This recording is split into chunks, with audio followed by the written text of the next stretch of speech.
तमाम तारीफ़ूं रब्बुल आलमीन जे लाइ, दुरूद सलाम अंबिया व मासूमीन जे लाइ, मुंहिंजी जिदोजहद धरती जे मज़लूमीन जे लाइ। मां सिंध ऐं पाकिस्तान जी न्याणी उमेर बा।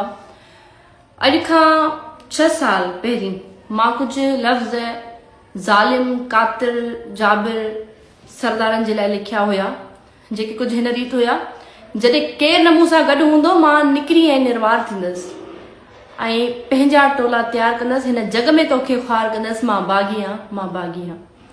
अॼु समूरी सिंध जो शौर अल्हम्दुलिल्लाह मूं सां गॾु बीठल आहे। मां तमामु तर सपोर्टर्स जो शुक्रियो अदा कयां थी, जेके सिंध जो शौर हिन कॉज़ में, हिन मक़सद में, हिन जाबराना निज़ाम जे ख़िलाफ़ मूं सां गॾु बीठा आहिनि। अल्हम्दुलिल्लाह असां अवामी अदालत में सुरखरू थी चुका आहियूं।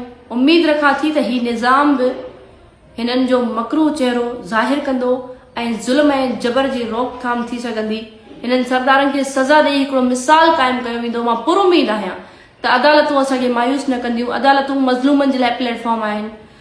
तव्हां सभिनि जो हिकु दफ़ो ॿीहर शुक्रियो अदा कंदमि, जेके हर क़िस्म जी सपोर्ट कनि था, मीडिया, सोशल मीडिया ते, ऐं इवन जानी ऐं माली तरीक़े सां हू मूं सां गॾु बीठल आहिनि। मां शुक्रियो अदा कयां थी तमामु तर सपोर्टर्स जो।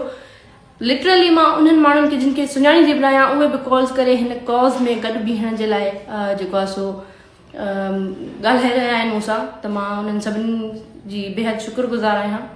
अल्हम्दुलिल्लाह सिंध जे शौर खे इंतज़ारु आहे ऐं सिंध जो शौर यकीनन फ़तहयाब थींदो। पुरुमीद आहियूं त अदालतूं ज़ालिमनि, जाबिरनि खां हिसाब वठंदियूं ऐं मुंहिंजे वालिद साहब, ॾाॾी ऐं चाचे जे बेगुनाह खून सां इंसाफ़ थींदो। इंशाअल्लाह सुभाणे कोर्ट में असां मौजूदु रहंदासीं ऐं इन ई इंतज़ार सां, इन ई उमेद सां त हक़ ऐं सच जी फ़तह थींदी।